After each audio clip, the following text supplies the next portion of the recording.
We got a big show today. We're going to talk about all the cool things that are about to happen. This is a big show today. So I want you all to relax, kick back, and hang out. We're probably going to go a little bit over the hour time today because we brought in all the guides. And we might even get blessed by Sonny joining us, but at least we got Al, Pablo, and Justin joining us today.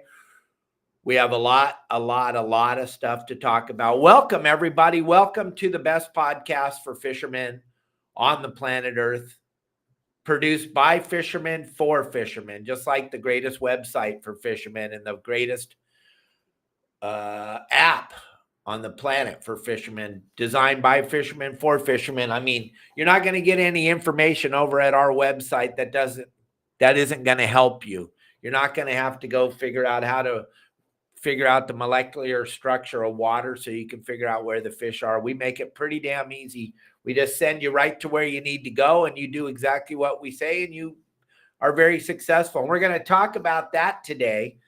Also, we have this announcement that we're going to make about 3/4 of the way through the show.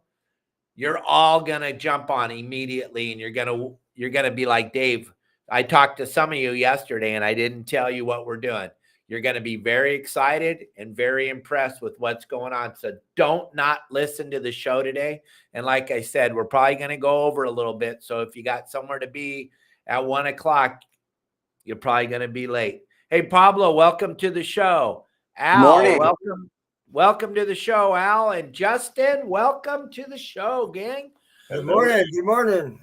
Thank you guys very much. Pablo and Al had a phenomenal weekend. Al got to go back to back, just changing people's lives. He pretty much changed your thought process on the Back Bay of San Diego, right, Pablo? Oh, yes, sir. That was mind-blowing. I mean, I was blown away, and obviously it's always been right there. And, you know, I never even thought about doing some pretty much everything that we did. I wouldn't even have thought about doing it. So it was the best experience that I've had in a long time. Also, this week was awesome because I got to go out with Justin on his boat in Long Beach, which was epic as well. But yeah, you guys catch anything? Oh yeah, I think we caught a few. we caught quite a few. I think we got like 5 halibut with Justin, and we released a few. We released a couple of them, and then the guys got to keep a nice big fat halibut each that went out with us. Caught all kinds of stuff, limited out on the reds, and then we caught some other stuff too. I can't remember exactly what else. I think we got some bass, some other stuff too. I don't remember exactly. And then when I went out with Al, man, full speed bonefish. It was like the first time we dropped. And Al was saying, oh, our bait's not, our bait wasn't perfect. It was like a little bit, like older than he likes to use. He likes to use the fresh ghost shrimp, but it worked just fine. They were just kind of delicate to use, but he showed me how to do it. And we just, every single drop, we were just nailing bonefish. We got all kinds of leopard sharks, rays. And what else did we get, Al? We got something else too. I think we got leopards, bonefish, yellowfin croaker. Did we get a bat ray? We didn't get a bat ray, right? No, we did. We got a ray, and then we also got Al. Matt Ryan. What is it? Ryan just caught a big halibut now. Really, right now, huh? Where's now. Where's he at? Give me the numbers. I'll go right now. Hey. Okay, hold on a second. So, Al, we got some boat problems. I know that. We're still waiting for him to fix the rivvy. But you were able to put together a couple of epic trips. You took Pablo back there and you showed him what you showed me the other day. And Pablo, I know you and I talked afterwards. It's probably some of the most funnest stuff we've ever done. We're like a couple of little kids giggling afterwards, talking about what Al taught us.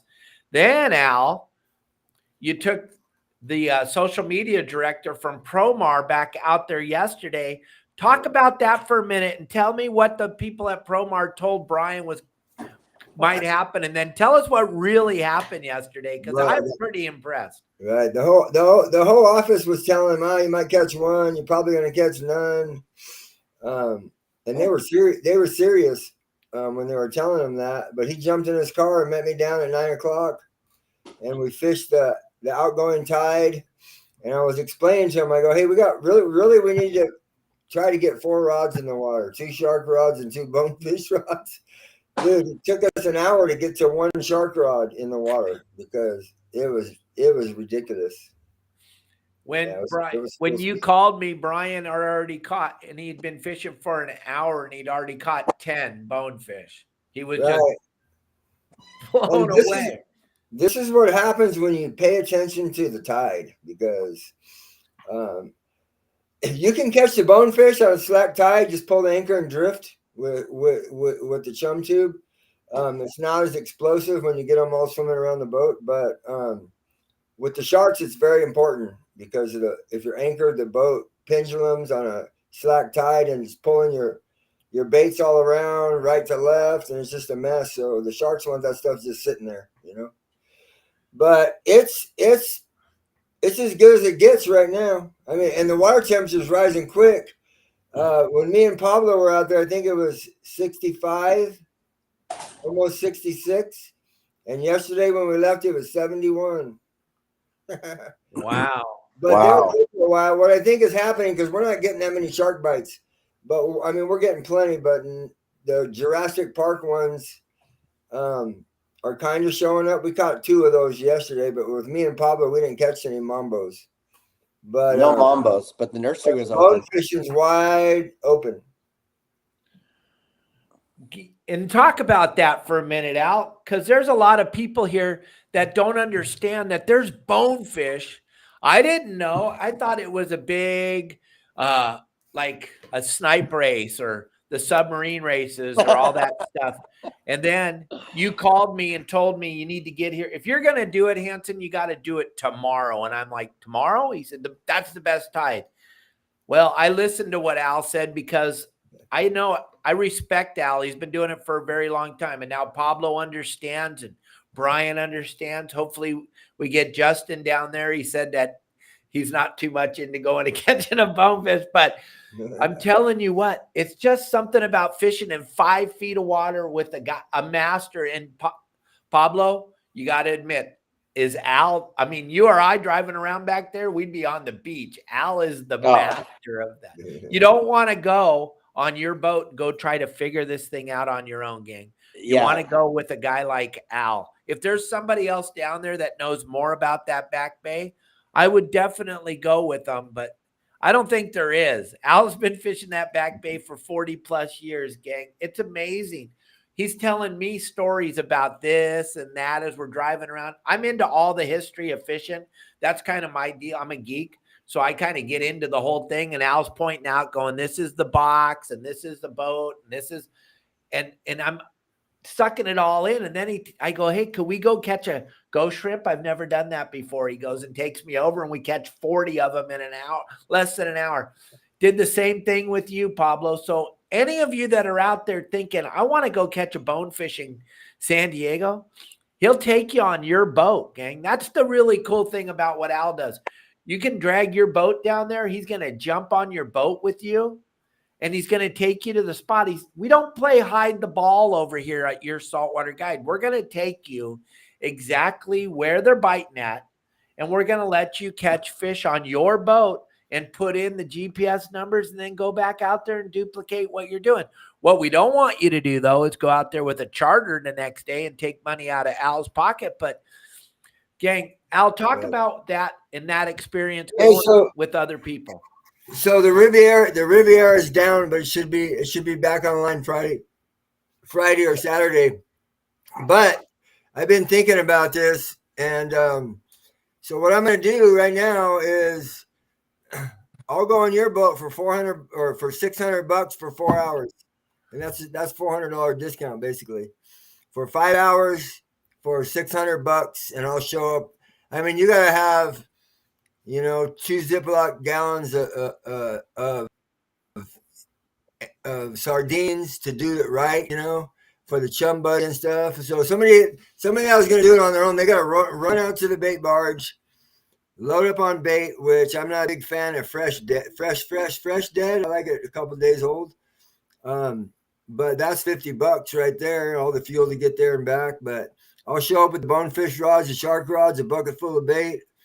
And this week, if you go this week, I don't guarantee fish, but I would almost guarantee them.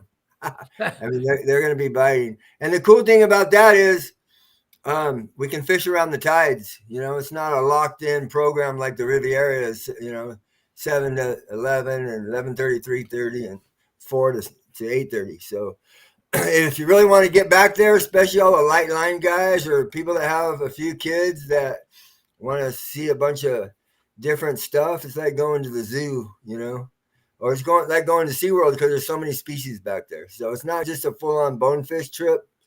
You can catch bat rays, leopard sharks, smooth hounds. We caught about a 5-foot shovel nose yesterday, and it's really easy, nice, calm water in the morning. But the wind doesn't really affect it if the tide's ripping, But I'm all about going any day this week except for Thursdays. Thursday's my anniversary. My wife would shoot me. So. Yeah, Mark, Al's a captain. He's a licensed guide. He's been doing this for 40 plus years. Justin's a captain. He's a licensed guide. Pablo's a captain. He's a licensed guide. And then I even am a captain. I know it's hard to believe when you watch all my videos that I don't know what I'm doing, but I'm even a captain. It's the weirdest thing, Mark. You got 4 captains sitting in front of you while you're watching it right now. And we're captains from the United States Coast Guard with United States Coast Guard licenses. We're not like the other guys that are out there saying they're a captain because their sisters, brothers, cousins, aunt told them they're a captain. We're actually captains from the United States Navy, or United States Coast Guard, excuse me. But gang, Al, we're going to come back to you and come back to Pablo, but Justin and I have been watching what's going on, and now Al's got the descending device. We're going to show you. Justin's been watching the Fish and Wildlife website. Everything's in effect now. They didn't open the cow cod conservation areas like they told us they were gonna to make it feel really warm and cozy. They were gonna let us fish the 43 and all that. So any of you that went out there and did that on the guidance of me, stop doing it. They closed it. It's not open. It was one of those things they did to try to make us feel warm and fuzzy as they took more away from us. The vermilion rockfish are down to 2 now. By law, you have to have this descending device, which is really a bitchin' thing. And Al's going to show it. I'm going to put a picture up, but Justin was on the design of this. Justin's been using it a bunch. Justin works closely with Brian and Steve and Ben over at Promar. So Justin, talk about this descending device. It's super important now because they're going to write tickets for it. Yeah. So as of the 19th of this month, the new law came into effect. There's the new descending device right there. What's really cool about this that Promar Ahi makes is on one side, you can connect it to your line. The other side, you can connect it to whatever device you're going to drop down. We use the rock cod squid squirts. So you can attach it to the rock cod squid squirts very easily. The way that I use it is I actually use it at the bottom of my squid squirt. So I'll attach the squid squirt to the top line. And at the very bottom of the squid squirt, I'll attach that descending device to the squid squirt. And then the bottom part of the descending device, I put a weight on it. So either 8 ounce, 10 ounce, 12 ounce, 1 pound, whatever you're going to use to drop down. And what's great about this descending device is you don't have to stop fishing. You're going to be fishing the entire time. So you're going to keep this on your rod. You don't have to have another designated rod to have this on because the law states you have to have a descending device readily available at all times when you're rock fishing. So this is already going to be on your rod. You're going to pull it up. You have a small rockfish. Just hook it onto that hook right there. The weight is going to act as gravity to pull the fish up. You're going to drop it down just like I did on the live show last week. Drop it down to the bottom. Just give it a little tug. Once it hits the bottom, that fish is going to fall off of there, and then you're going to be hooked up to another fish. Then you reel that fish up. Whether you're going to keep it or descend it down, it's entirely up to you. Remember the laws, everyone. You're only allowed 2 vermilion. There's some other laws that you may want to, for the Central and Northern District. You may want to go and look on the California Department of Fish and Wildlife, all the rules and regulations now. A lot of the places, like Dave said, they were going to open. They didn't. It's all closed. Pretty much the same laws as last year. Everything's closed except for a few spots you can fish now. All depths of water are good to fish right now until, I believe, September or August. No, August or September. Then it's going to change. But as of right now, go out there. There's a whole bunch of rockfish biting, and they changed the laws from 4 to 2 reds. But as you see on a live video, we couldn't stop catching red rockfish, the vermilions. There's billions and trillions of these red rockfish. They just don't want to watch us have fun. That's all. That's really all it is. There's no study done on it, nothing like that. We went out there with one charter one day, and there was the research vessel that was right next to us, just killing it on the red vermilions. Guaranteed they didn't report that at all, because I think they were waiting for that boat to report to change all these laws and regulations. Who knows? But just make sure everyone's up to par with all the rules and regulations. The 19th was when it came into effect. And yeah. Oh, and if you go to the Promar website, so what's even better is, so Promar Ahi made this ascending device, but you don't just get one, you get 2 in the package. And it's only $13.99. And if you scan the QR code that was up there, or if you use code YSWG22, you're going to save yourself big time just buying that. So it comes with 2. It doesn't come with 1. Just in case for some reason you break one off, you're going to have an extra one, because you are going to have it when Fish and Game board your boat. The fine, the section code for that, for the fine for not having a descending device is $369. So don't get caught without one. It's worth the $13.99 to get 2 rather than $369. So. And I'm going to pull down the QR code for just a minute, because I want Al to hold this up so you can see how small it is, how easy it is to work with. So, because Al has one in his hand, and why he's showing this thing to you in the video here or on the picture, I want to explain to you something that Justin said, that this is probably going to get you guys in more trouble than you can imagine. See that thing? See how little it is? It's going to fit anywhere on your boat, but it's going to be important that, like Justin said, this thing has, if you're fishing rockfish, this thing has to be hooked up to some fishing rod on your boat. It can't be in your pocket. It can't be in a drawer. It can't be anywhere. It has to be hooked up, because it has to show that you're willing to use it. And this is the law. So they're going to write that ticket. If they come on your boat, let's just say they crawl onto your boat and they go, "Where's your descending device?" And you're like, "Oh, it's over here." Still in the package, in your tackle box or in your bag. You're getting a ticket, gang. That's the low-hanging fruit. That's an easy ticket. We talked about this last year with the landing net, and Pablo and Justin and Al all have brand new bitchin' landing nets from Promar. They have the Pro Mesh series landing nets on their boat. Yeah, I got one right here. Yep. Al just got one yesterday from Brian. So there it is. That is a law, though. You have to have that on your boat. As soon as you drop your line in the water and start fishing, they can pull up. And I don't care if you're fishing Wahoo. If you bought a California fishing license and you're fishing, you have to have a net. Same thing with the descending device, gang. So don't even hesitate. We're going to put the QR code back up there. $13.99 for 2 of them. Oh my gosh, the fine is ridiculous. You do not want to get caught without having this on your boat, gang. It's super important. It's actually going to be less than $13.99 when they scan that QR code. Yeah. In at checkout, because you're going to save big time just by scanning the QR code. Or if you can't scan the QR code and you're just listening, go to www.promarahi.com. And at checkout, use code YSWG22. It stands for Your Saltwater Guide 22, YSWG22. You're going to need to have it on the boat. There's going to be no exceptions. And one of the number one things they're going to be looking for a fishing game when they come on board your boat is if you have a bunch of fish floating. It's not going to be acceptable anymore. I personally think it's not acceptable, period, to do that, no matter what. But it's not going to be acceptable anymore, and they're going to write you that ticket. And they're going to be more than happy to write you the ticket, because $369, no thank you. And gang, you're listening to us, and some of you don't have private boats and you go fishing on the sport boats. Let me tell you something, gang. It's time to make everyone accountable. They're on a mission to close fishing. And if we look like the ugly fishermen, and you go on a sport boat and they have a dozen or so fish floating around their boat, take a picture. If they won't listen to you, take a picture. Let Captain Dave know. I'll make sure they listen to us.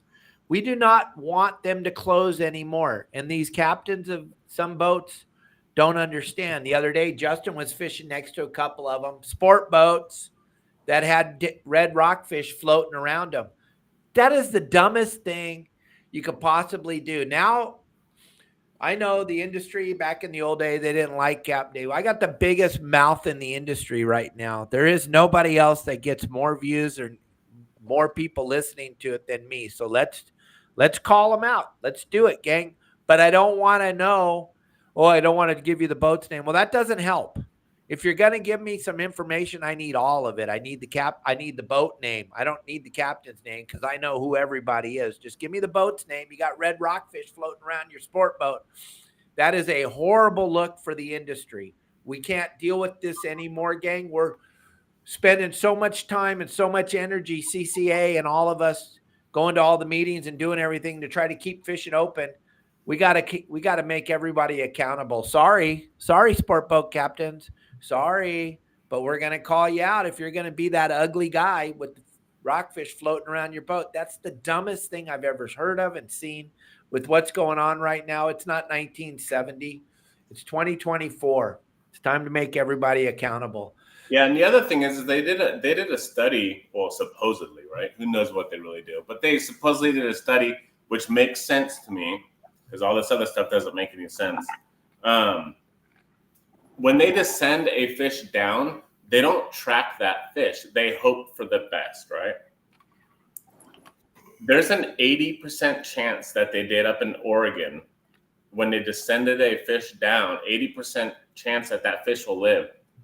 That 80% is better than a 0% floating on top of the water.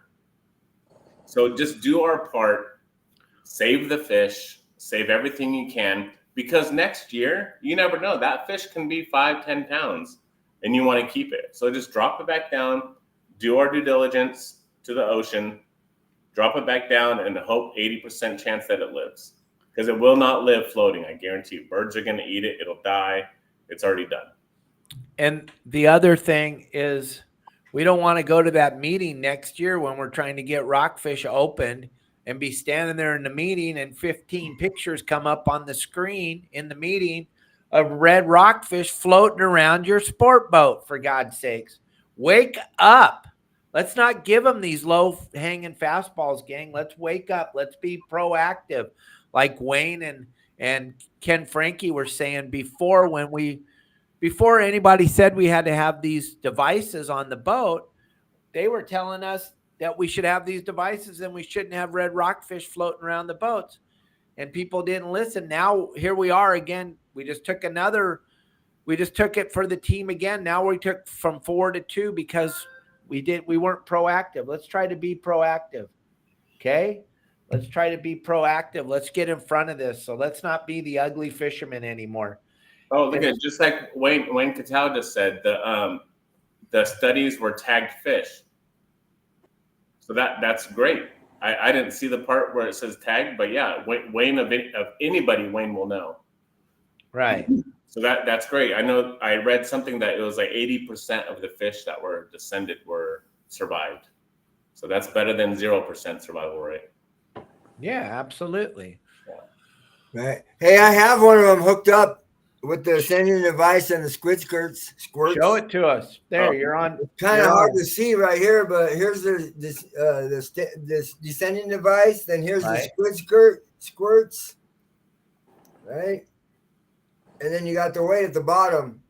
And what I do when I'm traveling, I just unclip this weight, and I keep it right there on my rod. You can hook the little hook eye of this on the outside of your rod eye arm, and all you have to do is grab it and send it down. You're good to go. That works out so well. Justin showed it last week when he was out fishing with Pablo, how well it works. Al's showing you guys how it works right there, how quickly, why we're doing the show. He hooked it up. It's ready to go. It doesn't take any, and then you can fish around with it. Right, Justin? Yeah, absolutely. Very, very easy to use. Yeah, you can catch and release just about all in the same motion, up and then down. Yeah, right. Send it down with the fish on there with the squid skirts empty, and wind it up with 2 fish on the squid skirts. Right.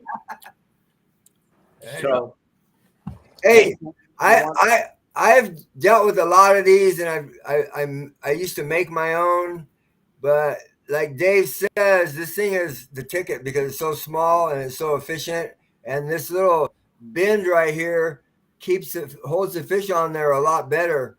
I used to use just a upside down hook, but if you don't have a bunch of weight going down, they would come off. But this allows them to stay on right here, right, Justin? This little angle. Yeah. Right. It helps to stay on. So what I like to do, and this is just me, no one has to do the same thing I do. I like to take that point that's on the descending device and I snip it off. All right. Because I don't want it sharp in case it falls and it hits someone's hand. That's going to go right through your hand. That is pretty sharp. So what I do is I just take the point of it and I snip it right off, and it works the exact same for me. Just the very tip, so it's not sharp anymore. that's what I always said for years. Yeah. Yep. Yeah, I used those things yesterday, and they're phenomenal, like you said. And I played with it a little bit, trying it at the bottom or trying it at the top of the squid squirts, and either way, it works perfect. So, yeah, those things are great. I tried them for the first time with Justin, and then I noticed, that Justin had, blunted the ends on his, and I need to do that to mine that are on the boat for sure, because they're a little too pointy to be attached to a weight that can go down to your OSHA protected safety sandals. Yeah, exactly. Yeah. Where do you get those at? AFCO makes them, Promar, we got to make some there, but. So, gang, I'm going to throw up the QR code again for a few seconds here. Grab it as fast. Grab this QR code. You come right back. You're not going to miss nothing on the show, Mike Lewis. I know if we grab the QR code, you don't get to see. I won't. I promise. You guys all grab this QR code right now, and then I'll wait a few seconds, and we'll start with the second half of the show, which is going to be pretty fun and pretty exciting. So here's the QR code, gang. Grab this and get your stuff. You want to have these descending devices. You do not want this ticket. You don't want to come on the show next week and tell Justin and Pablo and Al that you got a ticket because you didn't have the descending device. So grab that or get the QR code, or grab the code YSWG and the number 22, and make sure you order these, gang, because they run out. Justin, right? They're making them as fast as they can, but they're running out quick. So don't hesitate.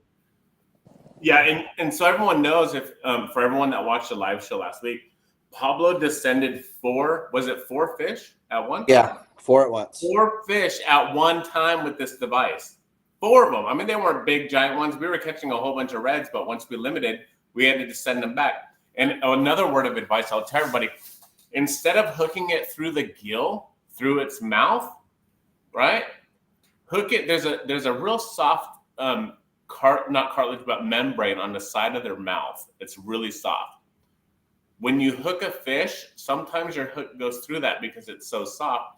Just pop it through that little soft membrane. It heals faster than actual the gills. The gills supply oxygen to the fish. That soft membrane will heal a lot faster than popping it through those gills, okay? So just pop it through the side of the mouth, right through that little membrane right there. It's super easy. It doesn't take any strength or anything at all. Pop it through there. You can put 4 fish on just like Pablo did and descend those really quick. Works really good. There you go, gang. So we're pulling that QR code down now because we got some really fun stuff to talk about. So Pablo, Justin, and Al all answer their phones, and they want to help you.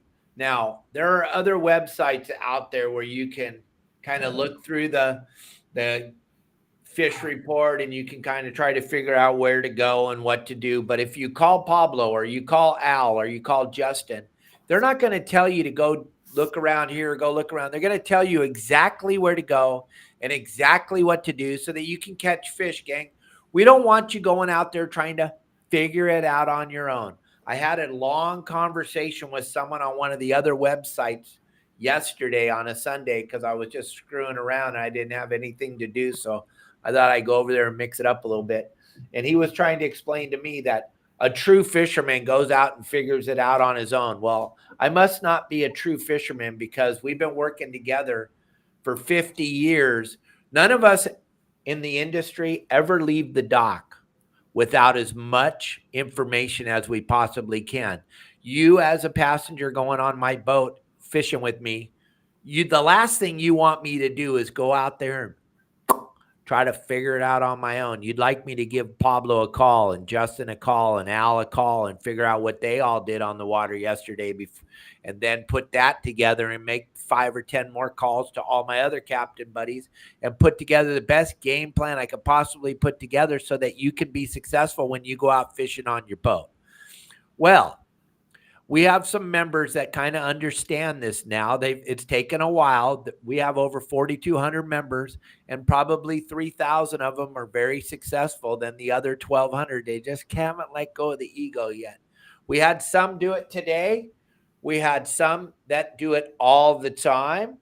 I want to show you some pictures, and then Justin will talk about this. This is pretty cool because I gave him Ronnie's number and told him to call Ron yesterday, gave him your number and you called him. He was very worried that he wouldn't be able to put this together because he goes, you guys make it sound too easy. This is our good friend, Matt Ryan. Look at this. Today, right now, he just caught this. And this is because he listened to Justin. He listened to Ron, Ron's one of our members. He was out yesterday, caught 2 of these. Matt's there right now. He just caught his giant halibut. Last week, he listened to Bill Varney and caught his first surf fishing halibut. Now he's got his first out on the water listening to Justin halibut. Look at that. How cool is that? And we're going to go backwards, and Justin's going to talk about helping all these different guys out doing this. Here's another picture. This is yesterday at Catalina. Now, Dave is his name, and his wife were over there fishing at Catalina, but they were talking to me on the telephone why they were fishing. There's nobody out there that does this for you. And look at his wife caught her very first halibut. That's their very first legal halibut on their boat. They caught it because they're listening to us. Then we did this. Look at Tut. Again, him and Larry both caught legal halibut. They're not trying to reinvent this thing. Tut's been fishing with me for 20 years. But he goes and he calls Justin and he asks Justin where to go and what to do. And he goes out there and he executes it. Here's Ronnie. Here's Rick. Went fishing yesterday, diving. Went down there. He's telling you what the water conditions are and how flippin' cold it is. But he put together a nice day yesterday swimming. But he didn't do it on his own. He called Justin, figured out where to go. Here's Ron yesterday. Gang, if any of this makes sense to you and it sounds pretty bitchin', you can be doing this too. All you got to do is put your ego in your pocket. Here's another gentleman who tried to figure this rockfish thing out on his own. He finally listened and he had way better success. And these are all these pictures and all this stuff. This is how the community at your saltwater guide works. And so Justin, Ron, Tut, Rick, and Matt all called you this weekend, right? And many, many more. And we'll get to that in a little bit. But, hey, Justin. Yes. Hey, everybody. Those halibut are world-class fish, man. I mean, we catch some good ones down here, but not that consistent. Those are straight brutes. Those are, I call them the fellas. Yeah, right. Those are the fellas. They are. That's a trophy fish. So everyone talks about trophy bluefin, right? That is trophy halibut for Southern California. Those are trophies. Those are not something that you see all the time. so on and so on. And you're going to only find the spot. When I say the spot, I mean the spot, the area, what to use, how to use it, what to do, only at Your Saltwater Guide. So if you go visit www.yoursaltwaterguide.com or just download the app, Your Saltwater Guide, call Dave after the show. He'll give you a free look.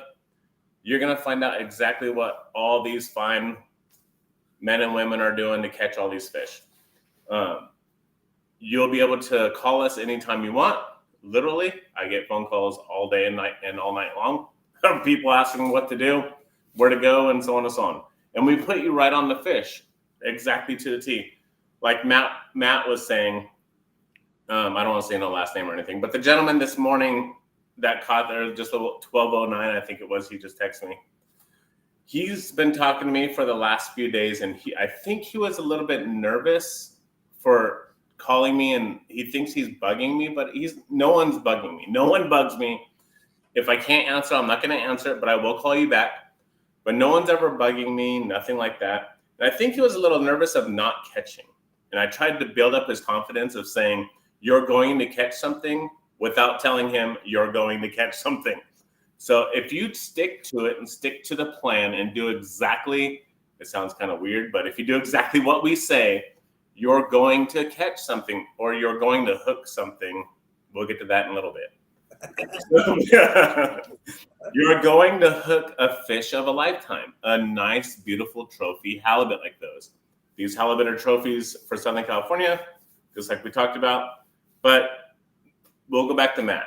So Matt called me a few days ago and asked exactly where to go, what to do, so on and so on. I told him, and then he didn't want to call me anymore because he thought he was bugging me.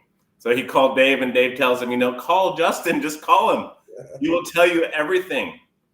So there's what Tut just put right there too. Thank you, Tut. So he calls me, and I called him last night, and I told him exactly what to do, where to go, what to look for, and everything, all the whole kit and caboodle. So this morning I haven't heard from him. So I called him earlier this morning around 9:30, and I said, hey, how are you doing? I just wanted to check up on him and make sure if he had any questions. How's he doing? Did he catch a fish? Did he not catch a fish? And he didn't answer. So I'm like, great. He's either on a fish or he left and he got discouraged. Because that's what people do. When you're halibut fishing, you have to stick to it. Stick to the plan. Oh, crap. Stick to the plan. So he didn't answer because he was reeling in a big sand bass. That's why he didn't answer. He told me. So a little while ago, right as we started the show, he messages me that he got a trophy halibut, which is so exciting. It just, I don't even know how to explain it. It's so freaking cool to guide people without being on their boats and have them catch a fish of a lifetime. And I don't think that he's ever caught a legal size halibut or anything, or he was just really worried about getting one on the boat, and he got it. He got it done. He actually may have landed another one by now because my phone's been beeping off a little bit and I haven't been looking at it. So, but yeah. So over the weekend, let's talk about something that's very, very, very important for everyone to know. 2 things you must have on your boat. By law, you have to have a landing net. You have to, and it has to be 18 inches or bigger, right? I think it's 18 inches. I'd have to look at the law again, but 18 inches or bigger landing net. You have to have that on your boat. 18, yeah.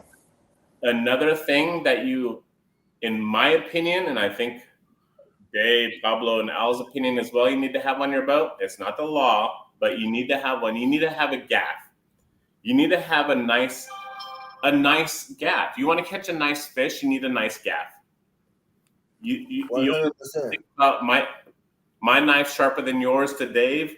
Well, I'm going to tell you right now, my gaff is sharper than yours because a lot went out over the weekend, used the wrong type of gaff. There's a right gaff and there's a wrong gaff. There's a super sharp gaff that's made for fishing, and then there's a gaff made for just looks and buying. If you make your own gaff, make sure that it's super sharp, extremely sharp. Learn how to gaff. If you don't know how to gaff, being a member of Your Saltwater Guide, We're going to tell you and teach you how to gaff. There's a way to gaff. There's only one way to gaff, and that's Dave's way. That's the only way to gaff. I'm serious. People can say whatever they want. There's no other way to gaff. You're not going to land your fish.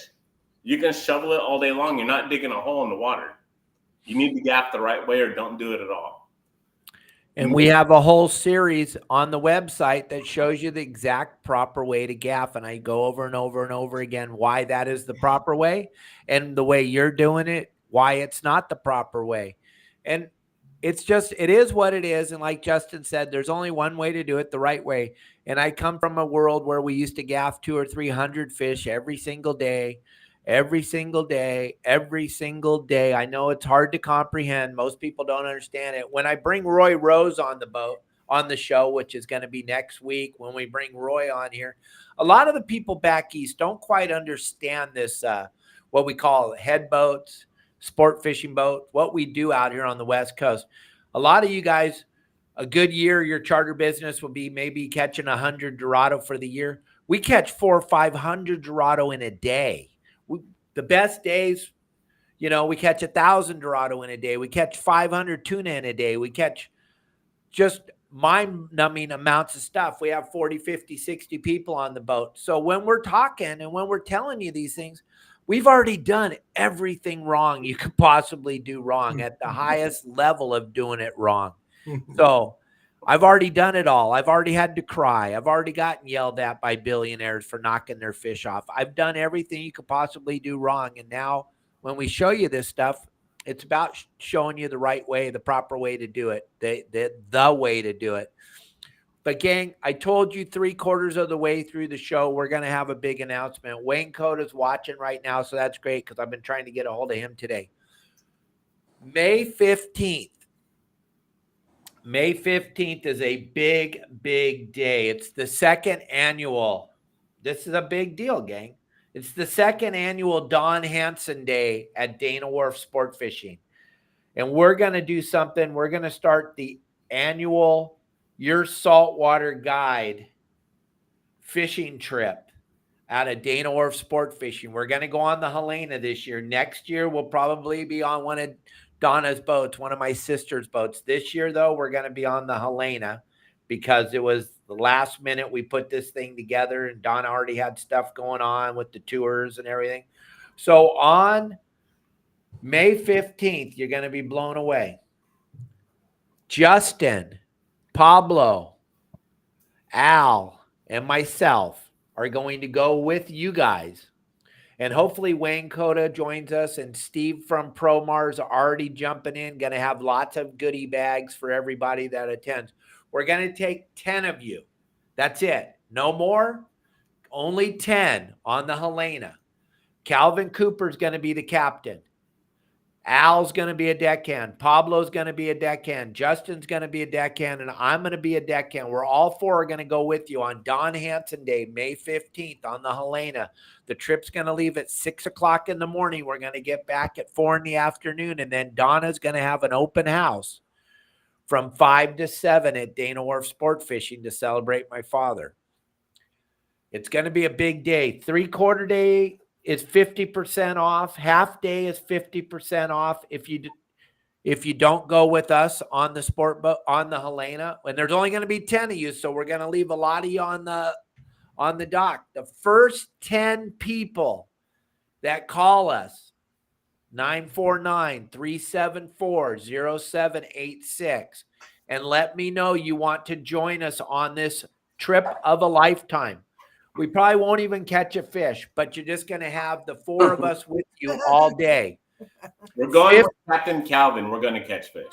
Listen, $50 of the trip for each person. $50 is going to be a donation going to CCA. So the first 10 of you, $50 of that trip is going to go. I see that call. Don't worry. I already saved you a spot, young lady. I didn't tell you yesterday, but we already saved you a spot, so relax.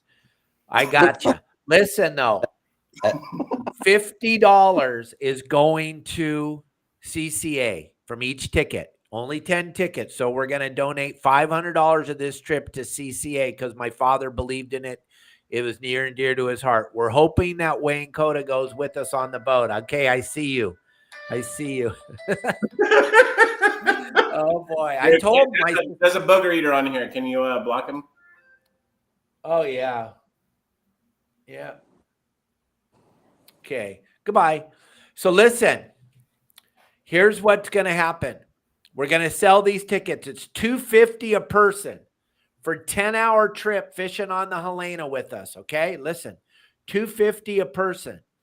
$50 goes to donation to CCA. All the food, breakfast burritos, lunch, sodas, waters, all covered by the boat. Okay. Hopefully Deckhand Sports, Dave will be with us. He'll bring some swag. It looks like we already sold out the trip. So everyone that's going, there's going to be giveaways. There's going to be all kinds of stuff. And you're going to be able to join all of us on the boat with you. We're going to be deckhands for you. So, holy cow, my phone's going up too. Holy cow. Gang, I want to include all of you. I know. I really do. But we're only going to take 10. Next year, we'll probably do 20 on one of the Dana Wharf boats. But this time we're going to do it with Calvin Cooper on the Helena. I love Calvin. He's one of my buddies. What? 2 more spots. But yeah, well, they haven't called me. It's done. Okay, I know it's already sold out. I got y'all, gang. I know. When I came up with this idea and I called Pablo and Al and Justin, and they were super excited to be a part of this because don't do it. At the end of the day, he was a humongous part of sport fishing. So this is going to be a great way to honor the man. And Wayne, I hope you make it on the trip with us. Gang, it's going to be incredible. It's going to be unbelievable, and we're going to keep this going for a long time. But it's going to be pretty spectacular. But don't forget, Dana Wharf Sport Fishing has got some phenomenal deals. Donna's selling 40% off gift certificates to go on the boats. 40% off. So think about that. There is so much opportunity on May 15th to celebrate my father. I'm doing the best I can. So I didn't even know it would hit me, but it did. So it's going to be incredible. It's going to be insane. May 15th. It's a Wednesday. So listen, gang, if you can't make it, if you can't get the day off, don't try to come with us because it's going to be important. And there's a lot of people. My phone's going absolutely bananas right now. All of our phones are blowing up. I know, we're all blowing up. Okay. This is going to be incredible. It's going to be so much fun. Make sure everyone is there to spend the day, right? Not just going fishing with Captain Calvin and Captain or Deckhand Dave and Deckhand Pablo, Deckhand me, Deckhand Al. Make sure afterwards you also stick around for the next show afterwards. There's going to be phenomenal things. Donna is going to be giving away stuff or great deals. You're going to want to stick around for the whole event. No, it's going to be incredible. And then Donna's opening up the boats at 5:00 in the afternoon, and you can go tour all of the Dana Wharf Sport Fishing fleet and check it all out. And it's going to be an insane day. And you guys, we're going to talk about this every day because it's a celebration of my father's life. And so Donna's doing some really spectacular things down there all day long, half day and 3/4 day, 50% off. And then if you purchase the day of the 15th, 40% off all future trips. A lot of people last year bought 8 and 10 trips. I don't know if Donna's going to put a hold on how many you can buy, but she probably going to keep it wide open for everybody. But this is a celebration of my father's life. May 15th, 10 people, and $250 a person.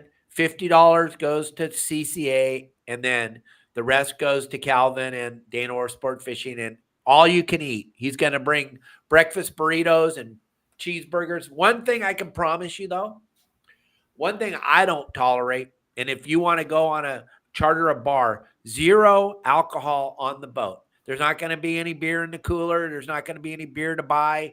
This is not a drinking trip. I don't want to listen to you touching me and telling me how many bitchin' fish you caught your whole life. I don't dig that. I'm not into it. I'm a recovering drug addict, alcoholic, and I'm not going to put up with that stuff. So there's no alcohol allowed on the boat. All 10 of us that are fishing, we're going fishing. We're not going out to drink. So understand that. So, and don't bring any alcohol on the boat with us, because that'll just do it for me. I don't want any of that crap going on. We're going fishing. We're going out. We're going to have fun. You're going to have 2 of the best deckhands in the business hanging out, and it'll be a blast. And Pablo and Al and Justin are super excited to be involved, and I'm super excited to have them there with us. So that's what's going on May 15th, $250 a person. And hopefully we have some guest celebrities that join us on the boat. But only the 10 of you that are buying the tickets are going to be allowed to fish. And it's going to be cool. And we'll probably have a big jackpot giveaway of something, because all the sponsors are sending. Nobody knew we were going to do this till right now. The internet's going bananas. What I can promise you, gang, is we have the biggest following in the industry. So it's gonna be incredible. Absolutely. Looking forward to it. Another thing I wanted to mention really quick to everybody. Yeah, go ahead and talk for a minute. I got to send Chris Dunn. He's going to come on here and talk to us about El Nino. So like Dave said at the very beginning, we're probably going to be going over our hour. Yeah, we're going over for sure. Stick with us. I wanted to mention this. This is from Promar Ahi. Everyone's seen the Ahi GT4 fluorocarbon line. As of May 1st, you're going to be able to purchase it at your local retailer. There it is right there. Al's showing it. So make sure you go to your local tackle shops, your local retailers, and purchase the Ahi GT4 fluorocarbon. There's many different sizes to choose from. So go and purchase it. I personally like the 15, 20, 25, 30, 40, and 50 pound. That's what I have on my boat. But it's going to be available May 1st. Just make sure you go to your local tackle store and also your local retailer, and you're going to find the Ahi GT4 line available for you. I got a little story about that line yesterday. We were fishing 15 on the Bonefish, and Brian had a fish go up on the anchor and wrap him around and all around that anchor, and we got him unwrapped and took the fish off and released it. And then I was checking the line. There was not even a fray in it. It was cool. And he was around the chain part too. He was all up in it. But yeah, no frays, super abrasion resistant, super goes on the real nice. I mean, it's a great line. It's going to be the state of the art. So you might want to get all this stuff on your boat. Yeah. Highly recommend it. All I know is it catches fish, and that's what we're all here to do, catch fish. Absolutely. And it's super important, gang, to make sure you're in compliant. And when we were talking earlier about the 43 and all those places being open, and then we thought they were going to open them, well, they didn't. And so we got to stay compliant. It's super important. And we got to make sure that we keep everybody accountable. So it's going to be important for all of us to take care of this, to make sure that we keep fishing open. And Chris is going to join us here any second. And that's going to be fun because we got this El Nino thing going on. And I know people don't believe that because the water's cold. Well, it's only cold because that wind blew so hard for the last couple of weeks, but it's going to be pretty spectacular. And then on May 1st, Justin, did you talk about this? I sure did. When? You want to know me? Al and I just got done talking about it. No way, you're kidding. No, I'm serious. I'm telling you, you guys have no idea. All your phone is going crazy. All that stuff you read about in the 70s, it's real. So to backtrack a little bit, everyone, before we got to the most amazing news ever, besides the Ahi GT4 line coming out, the Don Hansen Day, make sure, please, you have two major things on your boat. A landing net, it's the law, 18 inches or bigger. Promar Ahi makes a beautiful landing net. They make that Pro Mesh series landing net. And also, Promar also makes a gaff. The one I recommend everyone get, and just my recommendation, everyone has their own opinion. I personally like the 8-foot Elite Series 3-inch gaff. That thing is absolutely stellar. It's staying sharp for me. I've never had it go dull. And the hook on it does not rust. I have not had it rusted. I have some Calcutta gaffs on the boat. Those are all rusted. It'll land those bluefin tuna. It'll land your nice halibut that you just lost because you used the wrong kind of gaff. Right. And it'll land a white sea bass, yellowtail, and so on and so on. So make sure you have a gaff and a landing net on your boat. Absolutely.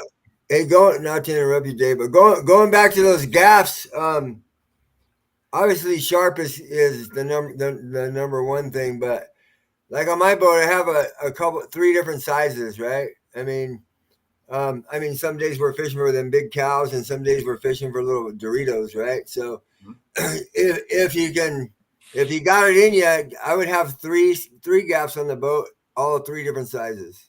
And I mean, it depends what kind of boat it is, but if you're on a sport fisher, you want a long one in the bow and you want a shorter one in the stern. But like, for instance, those little 8-pound to 15-pound Dorado, you don't want to grab the big giant hook and try to gaff them, because I don't care how sharp they are, the fish just pop up, So it's super important to have a little darty one, that's really sharp and like wiry more than big and thick. Yeah. Like me. Yeah. All right, we're gonna take a little turn here, because I promised everybody we would talk about this El Nino situation and the weather and everything. It's been a really strange spring here to start off with. So let's bring in Chris and let's find out what's really going on out here. Chris, can you come on with us? Well, yeah, I should be here, right? Yes, we got you. Hey, here I am. All right. Well, hey, good afternoon. And how's it going? Good. You got your radio voice on. It sounds good. Why, yes, I do. Just for you, Captain Dave.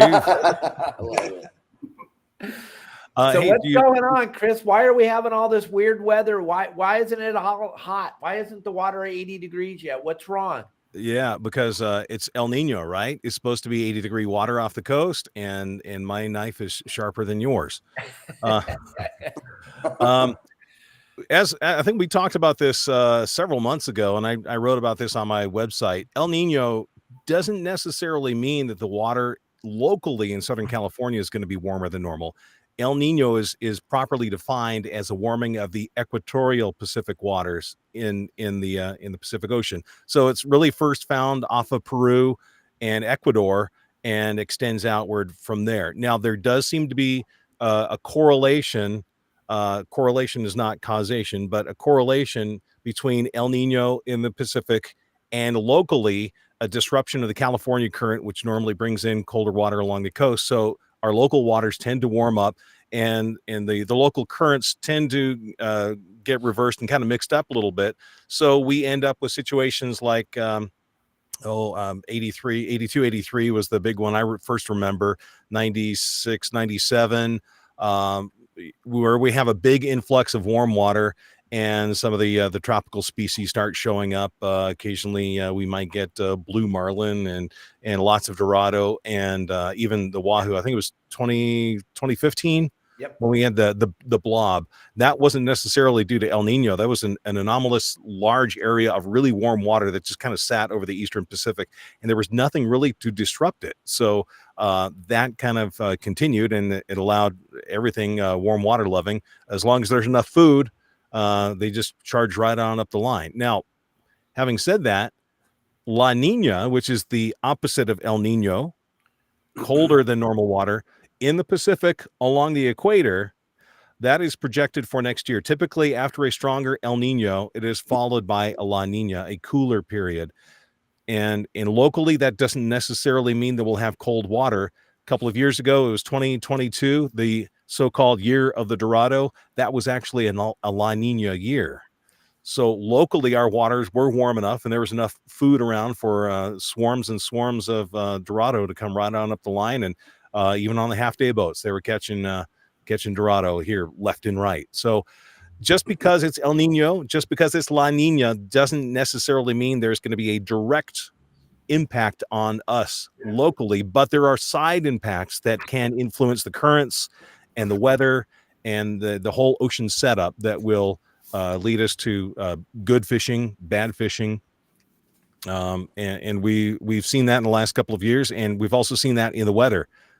This year we've had plentiful rainfall. I think I was looking at San Diego, 135% of normal, Long Beach, 183% of normal rain. That's for the rain year from October 1st until now. So we've seen some good storms. I mean, I say good storms because we always use the rain, building up the snowpack in the Sierra Nevada for a water a couple years in a row now with really good snowpack and some plentiful rainfall. Now it's just time for things to settle down and let everybody get out on the water and enjoy some good fishing time. Right. All right. Check that out, Elliot. Thank you very much. There's the throwing up some maps there. I don't know if you can see them, Chris. Yeah, I can see it. All right. So what do you think? Why did Might we have to- have all this rain this year? And why are we still having crappy weather? And we're going to have rain again next weekend. Yeah, well, I have to put on my old man glasses here to be able to see some of this stuff in detail. Typically, not always, but typically when El Nino is present in the Pacific, we have an enhanced jet stream and an enhanced storm track. Now, that doesn't mean that we're going to have storms every other day, but as we've seen over the past winter and spring, we've seen some rounds of stormy weather and windy weather too. The next storm that's coming in over the weekend, I think it's really going to favor like the Bay Area, Northern California, a little bit around here. But, as those storms slide on by to our north, we get the tail end of those fronts.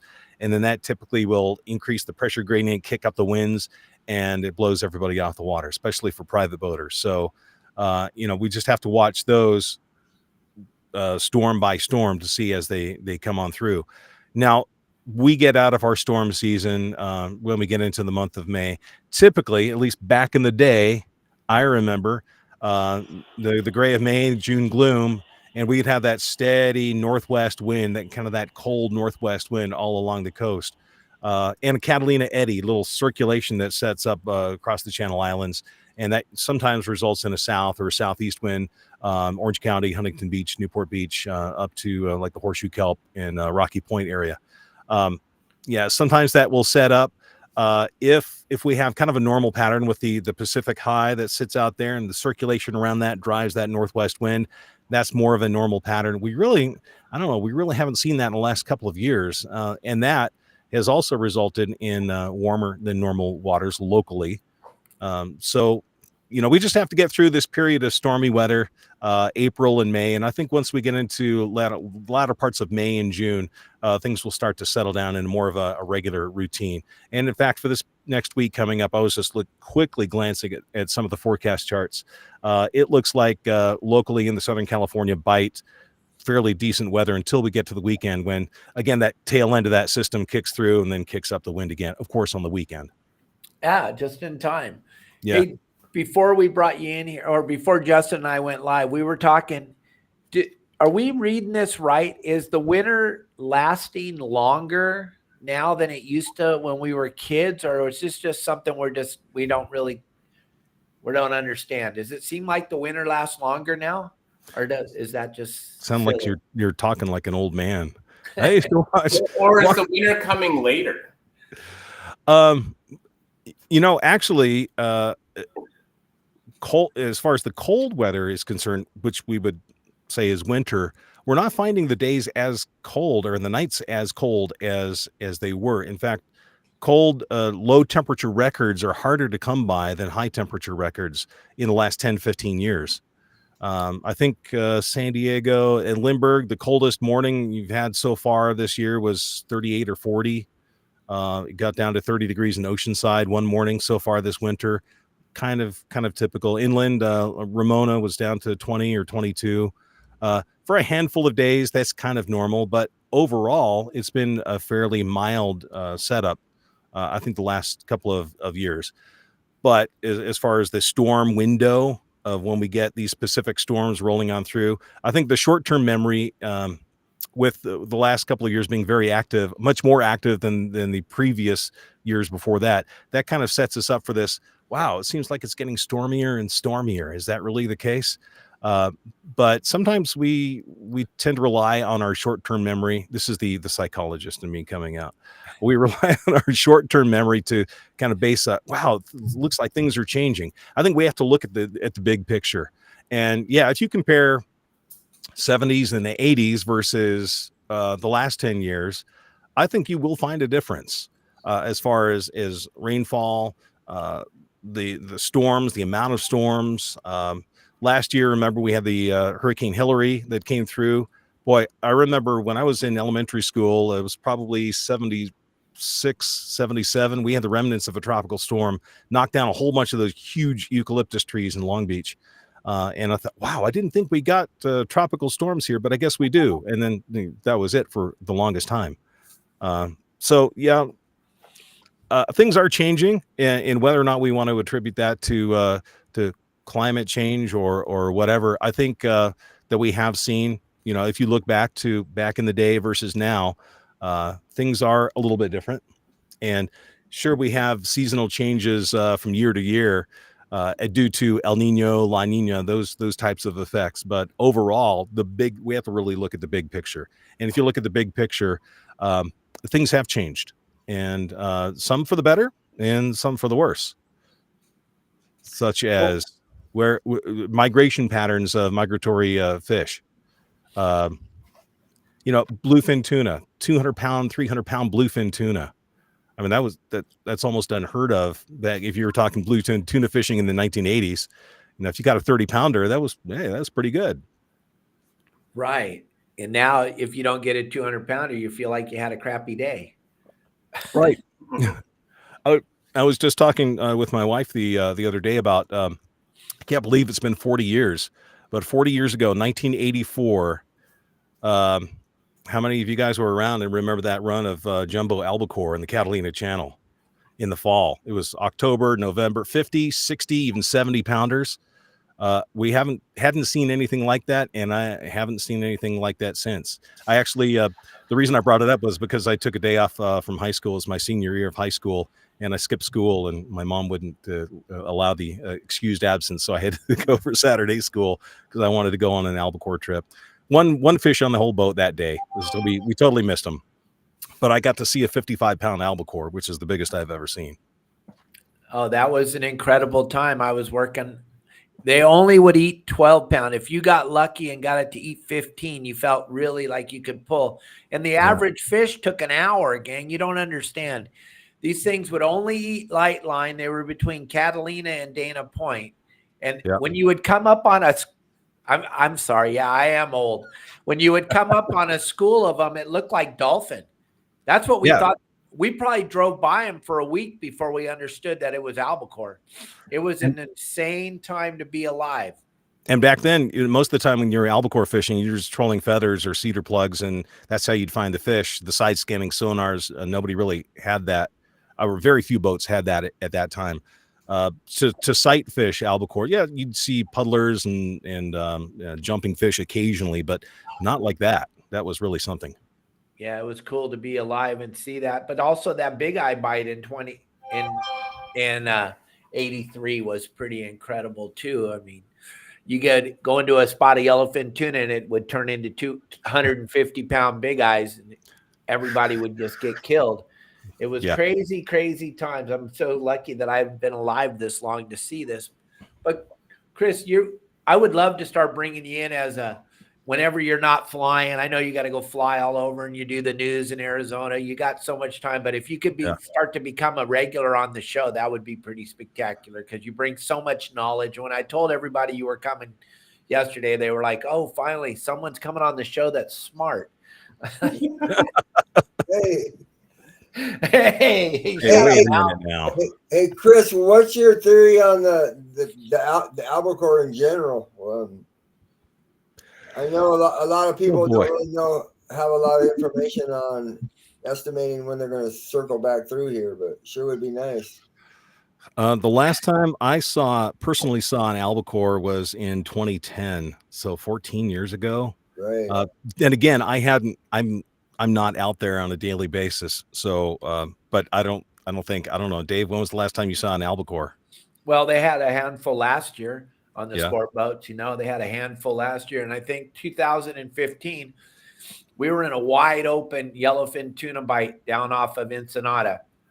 I mean, wide open. I think we caught, I probably caught 200 of them in an hour, and they're biting the lift pole. And then all of a sudden, we got a 38 and a 32-pound albacore in the middle of the yellowfin. It was the dumbest, didn't even know. We were looking over the side, and the guys that were working for me never even seen a live one before. And they were like, I don't know what it is, but it's not a yellowfin. I was like, oh my gosh, I thought we're going to lose it. No one's going to believe me. And we got that first one, and then we got the second one, and I was like, you got to be kidding me. But that was like the last time. But when was the last time I targeted them? What was that? When that fish was at the Cortez for a month, and that had to be 2002, 2003, something like that. I can't even remember. It was so long ago. Yeah. That I remember it was the first year that we had a bird radar.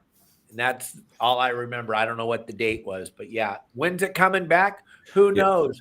Chris couldn't have told you that we were going to catch 200-pound bluefin for 6, 7, 8 years in a row. Right. Well, I was reading an update. It was an older update from the Western Fish Boat Owners group on their website.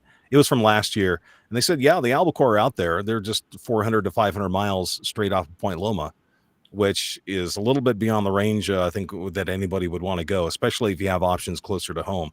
Yeah, if you were really jonesing to catch an albacore, you could go out 400 or 500 miles, or go up off the coast of NorCal or Oregon or Westport, Washington, something like that. It baffles me. We've had cycles where the albacore wouldn't show up for a couple of years, and then they would come back. And when I was working on the boats, that is all we would catch all summer long. We wouldn't do anything else. It was just, let's just anchor up at an island and do something different. I don't want to go out here all trip long and just all we're catching is albacore, 200, 300, 400 albacore on a 2, 3, 4 day trip. And put out the sea anchor at night and just kind of drift, and then start it up again the next day. And then all of a sudden it's in the late 80s, I think 88, 89, we had a couple of really dry years where they just kind of disappeared. Then they kind of came back, and some guys were saying, oh, it was the long liners or the drift net. It was the drift nets. Yeah, they were intercepting all these schools of albacore, and that's why they weren't showing up. Well, once they got rid of the drift nets, then I don't know. Once they have reestablished this new migration pattern that bypasses northern Baja and Southern California, it seems like they have really not wanted to come back. And it's going to take really a knock in the side of the head of the climate and the currents and the food chain to really get that reestablished. And I don't know, we could see an overall shift that lasts for a generation, where they're just going to go from Morro Bay north, and we get yellowfin tuna and the bluefin hang around, and that's kind of the new normal. Not really sure. I think it was a couple years ago, the Intrepid, there was a storm down below, and so they decided to roll the dice, and they went way up off the coast of Northern California, and they had a day full with albacore fishing, and on an 8-day trip. They went north. Everybody else was in the dock and went south. And they said, hey, guess what we caught? Surprise. And there were some of those days back in the 70s and 80s where the long range boats or the multi-day 3 and 4 day trips would go up of Point Conception and fish the albacore up there because there wasn't anything else going on.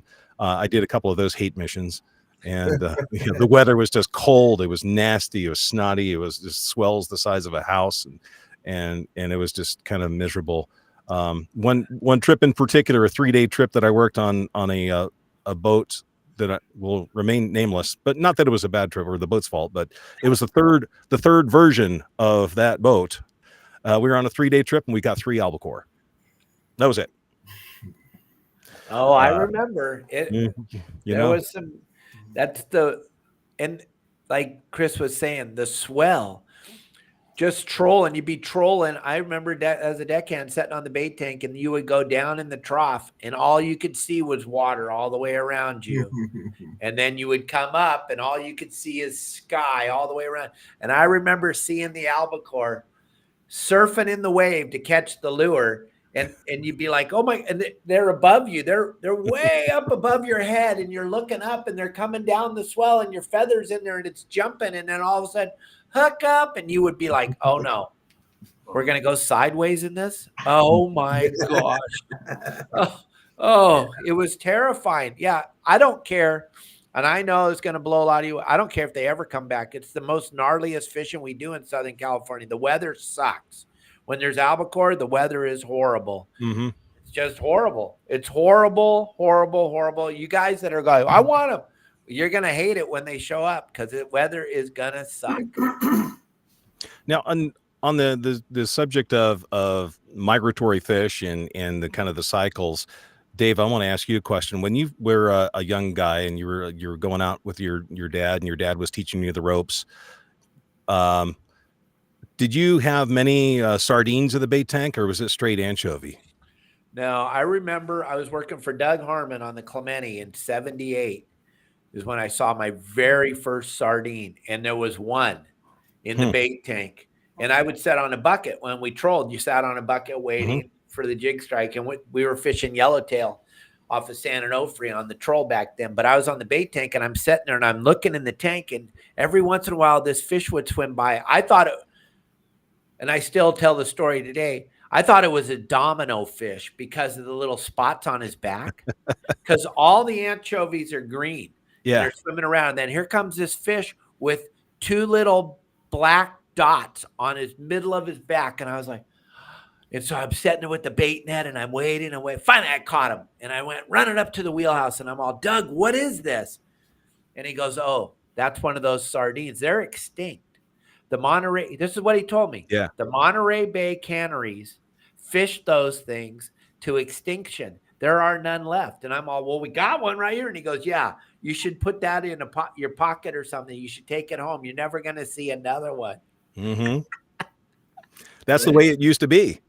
Oh You'd my never have gosh. sardines in the bait, and it was all anchovy. And then, boy, sometime in the mid 1980s, that completely changed around, and now it's almost straight sardine. And I guess the anchovies have in recent years kind of made a comeback. Seeing more and more of that. Well, like Wayne Coda's saying right now, he's on here leaving comments like this one.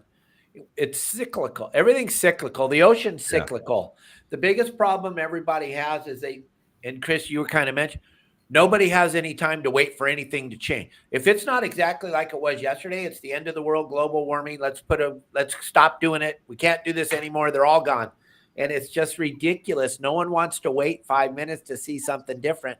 And I'm so glad that you came on the show and explained, because I was trying to tell Justin, I don't know, man, this winter thing kind of feels like it did when I was a kid growing up. I know we're in a different cycle. This was a different cycle. That's a different, but it seemed like it was always, for you and me growing up on the boats, we didn't even start to even think about tuna till July. That was just not even in the game. No one even thought about it till July. Like Bill Poole used to say, light off the fireworks. Then we're going albacore fishing. These guys are so spoiled right now. It's incredible. I look at some of the message boards and some of the things, and they're going, oh, every boat's out looking for bluefin. They've struck out for a week now. Nobody's found them. And then they're like super excited. Oh, we found some 880,000 miles down the coast, and all the long range boats are going. It's like, God, it's April. It's April. You guys should be fishing rockfish and yellowtail right now, and the boat should be packed with the opportunity to go do that. But these people have gotten so spoiled. Now, bluefin or bust. I'm like, wow, that's sad. That's a big gamble too. A high bust factor, especially what's happened in the past few weeks, where the fish become a no-show, or you get a couple of bad days of weather and then push the fish down. I don't know. It's heard it a number of times. The weather's up, the fish are down. And it happens. And sometimes to relocate the body of fish, it takes a while. And if you're on a 3-day trip, well, your days are numbered. It's better than a 1-day trip. but you might spend 3 days looking for just a handful of fish.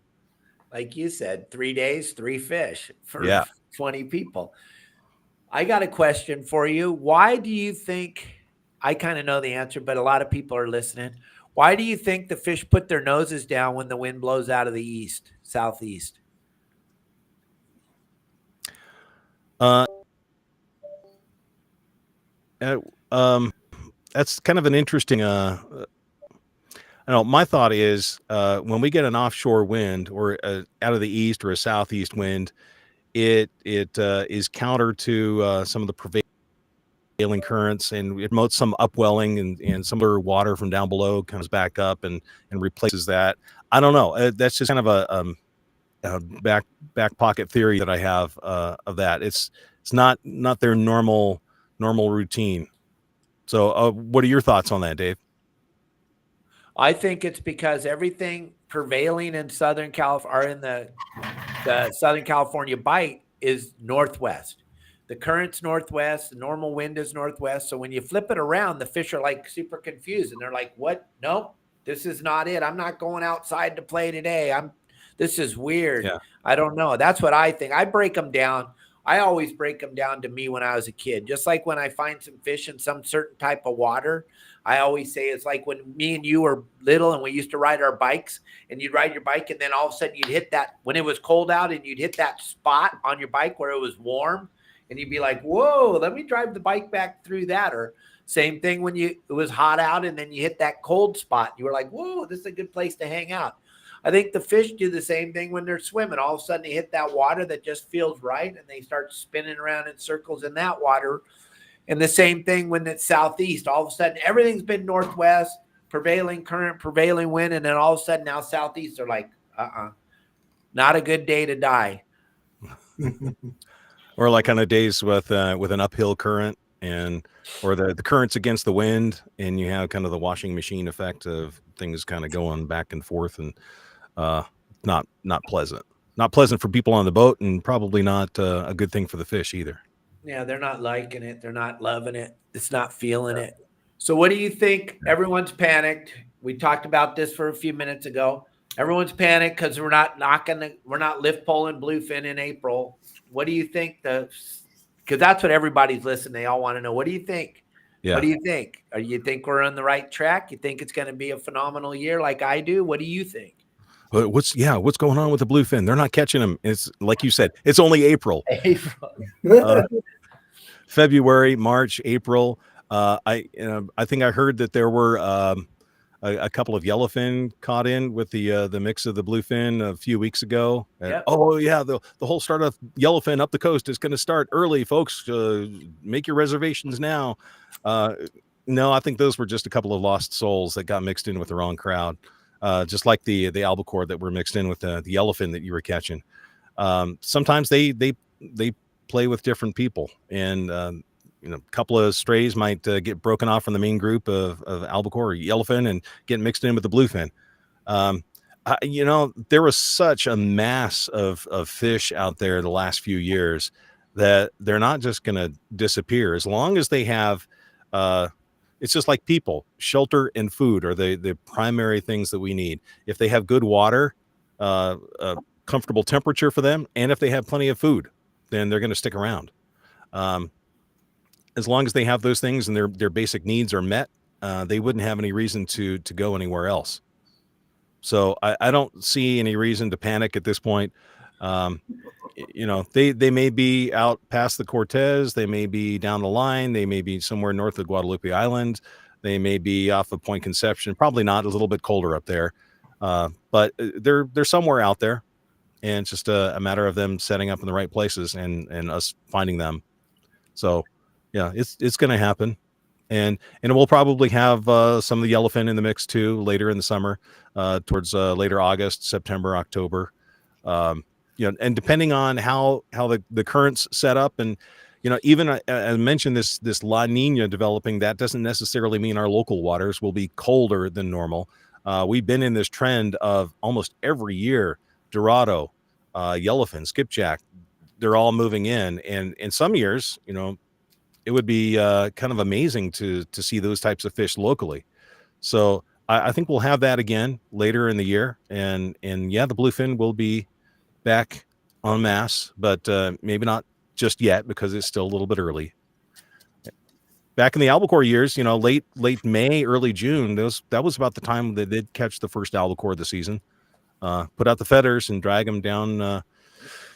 I remember a Memorial Day trip that I worked, and we were going to hit the double 220s and angle in towards Colonette and just kind of hit the yellow tail spots and catch some rockfish and can drag some feathers past some early albacore. It didn't happen. We didn't see anything down there. But Right. like we're only in the top of the first inning. Thank you so much for letting everyone know. There's a lot of people watching that are just like, oh, it's over. I've read posts that say, oh, it's the bluefin are done. It's not. Just relax, everybody. It's going to be epic. Right now, Chris, I don't know if you've been watching what we're doing, but our members are just knocking the crap out of the halibut. I mean, you've been in the industry for a long time.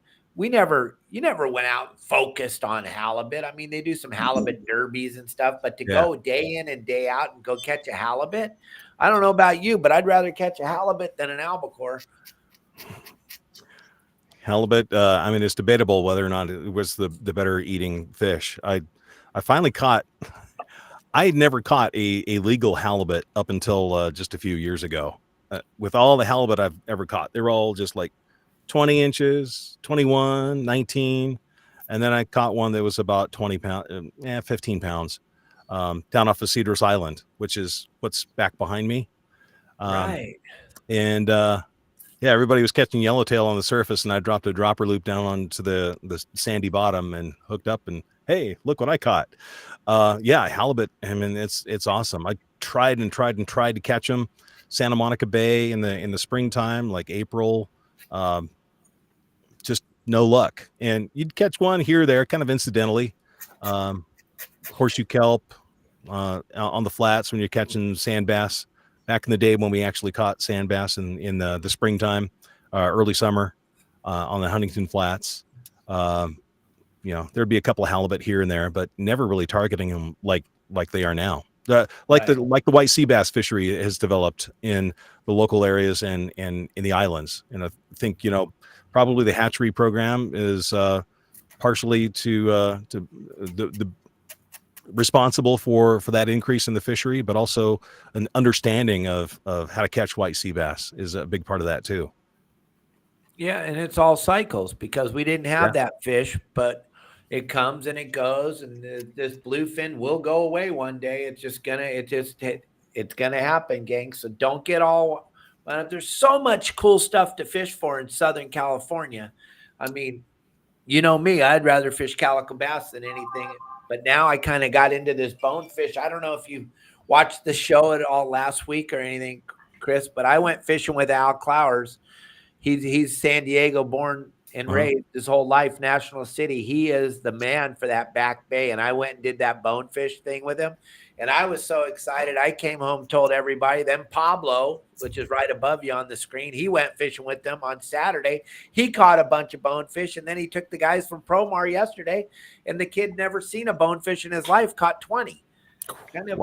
Kind of incredible. So the bonefishing is phenomenal, gang. Inside San Diego Bay, you don't get wet, you don't get beat up, and you're catching a fish every time you throw your line in the water. That back bay is a magical place. Right. With all that offshore stuff not happening, they need to be fishing in the bay.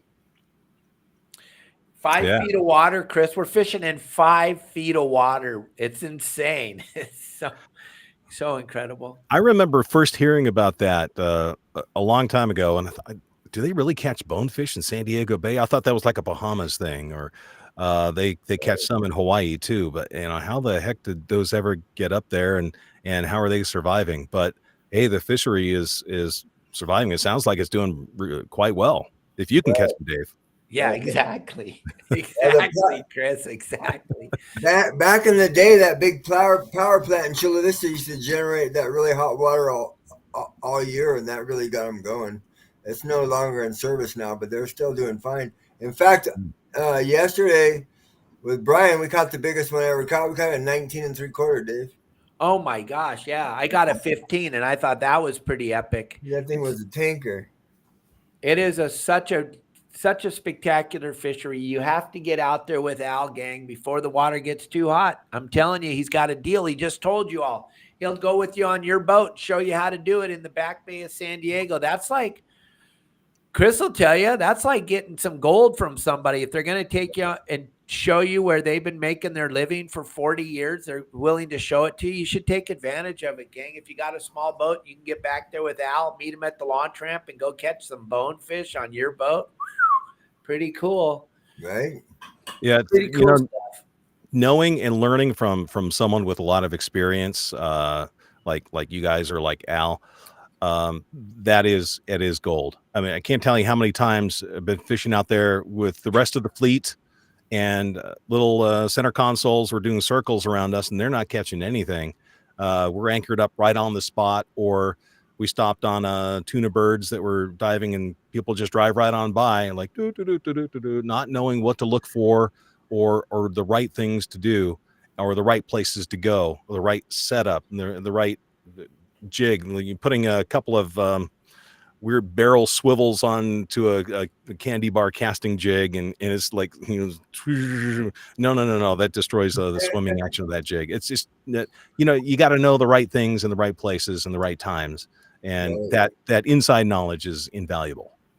Yeah, with the bay, all bays, they're really finicky. I mean, the fish have little white bite windows. If you're not paying attention to conditions and stuff, then it can be really hard. Even in the good conditions, if you haven't been out there, it's almost impossible to figure it out.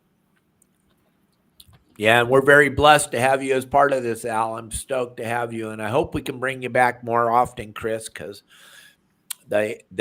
all of our followers love when you're on here, and I apologize for not bringing you on more often, but every time I call you, you're flying all over the world, or you're telling everybody in Arizona what it's going to be like tomorrow.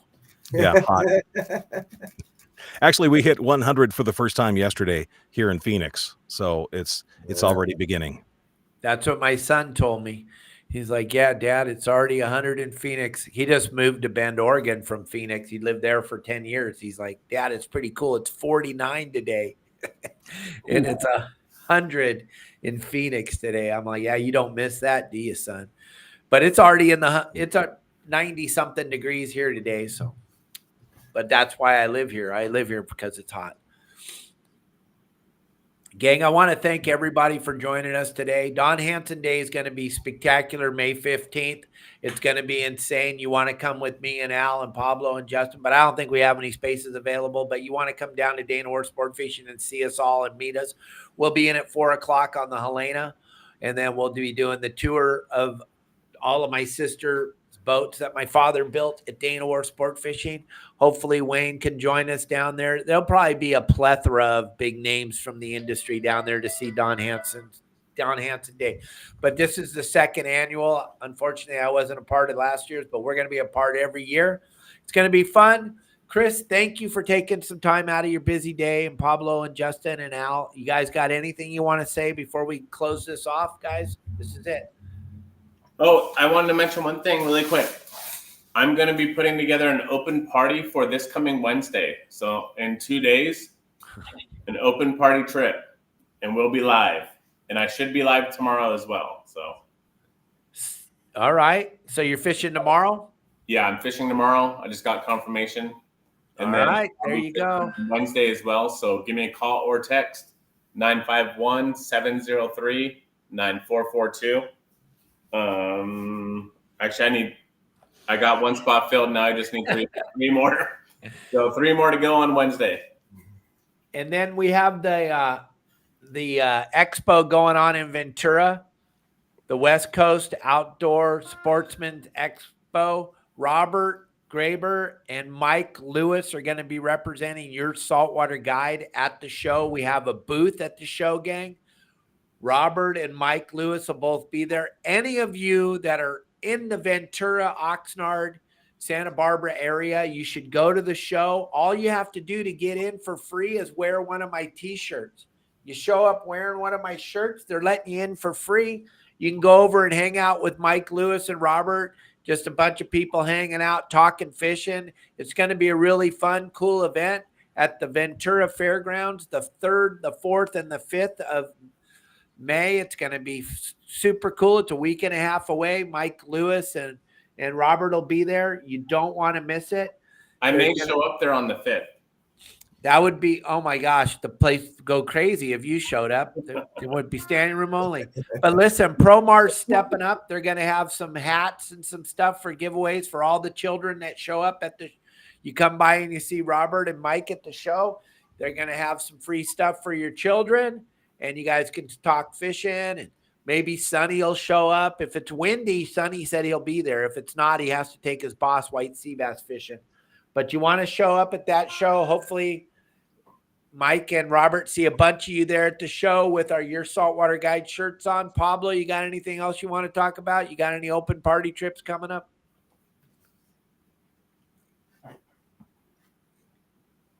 Can't hear a word you're saying, Pablo. My bad. Sorry. Call me at 619-431-3070 to get the open party dates. I have a few going, and I'm just trying to fill them all. Like Justin, we need 4 to go each and every day that we run those. So give me a call, 619-431-3070. And definitely, I mean, I had the best of all worlds this week. I got to fish with Justin. I got to fish with Al. And it was just a phenomenal week for me. I felt like a little kid, like Captain Hansen said. And yeah, if you can get out with Al, I would highly recommend it. I mean, I'm going to definitely get out with Al again. I want to bring my dad because that is just such a unique experience. I highly recommend going out with Al. So Al, give him your number too, bro.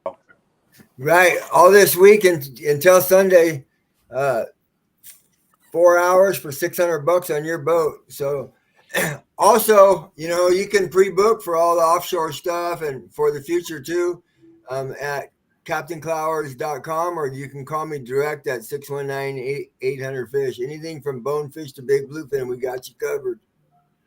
Crazy. So take advantage of that, you guys. Get on with Al or Justin or Pablo. I want to show you something Wayne just sent me. I'm trying to get it up as fast as I can, Wayne. I'm sorry. Hey, up in Ventura, they got this Texas Hold'em. This is all going to be CCA, Channel Islands chapter.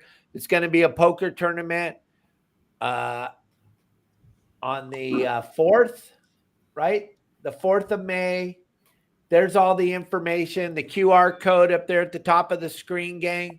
You guys want to show up, support CCA. You're going to be up there at the show anyway because you're all going to that Ventura show. You're all going to be there. So you might as well just keep it going and go right on in there and hang out and go for the Texas Hold'em so they can get a hold of Wayne or they can get a hold of Chris through the QR code up there on the top.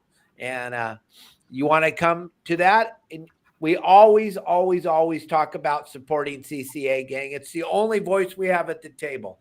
They're on a mission to stop us from fishing. And if we don't support CCA, we really don't have any other voice. And there's going to be other announcements we're going to make and other things we're going to talk about as far as CCA goes. But remember, when we do that Don Hansen Day, that's going to be a big CCA event also. And you guys can come to the Dana Wharf Sport Fishing, go for the tour of all the boats, donate to CCA. We're going to donate $50 of each ticket that we're selling to CCA because I firmly believe that that is the most important thing to do right now is to make sure that we keep fishing open. And Wayne and Chris and Tony, they give and give and give so much so that we can all go fishing. So let's dig down in our pockets a little bit and give to them. And give Al a call, Pablo a call, Justin a call, get with them, and I'll talk with Chris later, and hopefully he can become a permanent part of this show because he definitely adds a little bit of what do you want to Class. knowledge, Intelligence. intelligence. Thank I'm you. just kidding. I'm kidding. Well, I'm not, and I love your and a voice. voice. I mean, it's The perfect voice. for TV. All right. How can they find you, Chris? Where can they find you at? What radio, what channel are you on Arizona? We got Arizona people watching. Yeah, wind them and grind them. Let's go find them. Yeah. I am occasionally showing up on 12 News, which is the NBC affiliate in Phoenix. I just kind of do some freelance fill-in stuff for them after I got out of television full time. I'm just doing some fill-in and freelance work for them. So it really varies.